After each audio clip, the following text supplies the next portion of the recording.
So right after the Pitt's India Act of 1784, there were some minor acts like the Act of 1786 and the Charter Act of 1793 that were not so significant, but for the sake of our syllabus, we'll cover them. So in 1786, Lord Cornwallis was appointed as the Governor General of Bengal.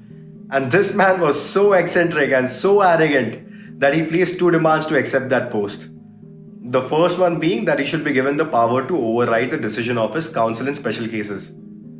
He would also be the commander-in-chief. I repeat, the commander-in-chief. That means he did not just want to head the civilian government of British India, but he also wanted to head the military.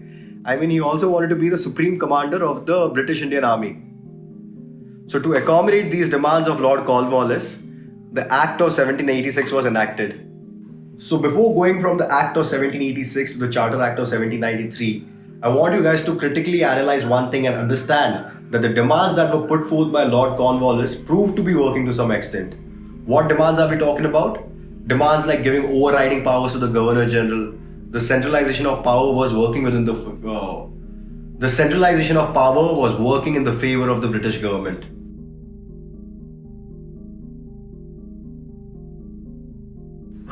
So looking at the success of the centralization of power with the Governor General of Bengal, the Charter Act of 1793 focused more on increasing the powers given to the Governor General. Number one, it extended the overriding powers given to Lord Cornwallis over his council, and the same courtesy was extended to all the future Governor Generals and Governors of Presidencies. And then it gave the Governor General more powers to control the governments of subordinate presidencies of Bombay and Madras than the Governor General already had. Can you imagine the fate of those governors of Bombay and Madras presidencies? What would they have felt? So I hope you're being able to understand the gradual progression in the centralization of power.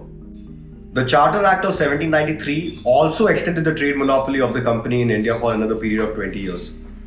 So earlier it was from 1773 to 1793, and now it was from 1793 to 1813. This act also provided that the commander-in-chief, who, as we discussed earlier, was the supreme commander of the British Indian Army also at the time, would not be a member of the Governor General's Council unless he was specifically appointed to be a part of the council.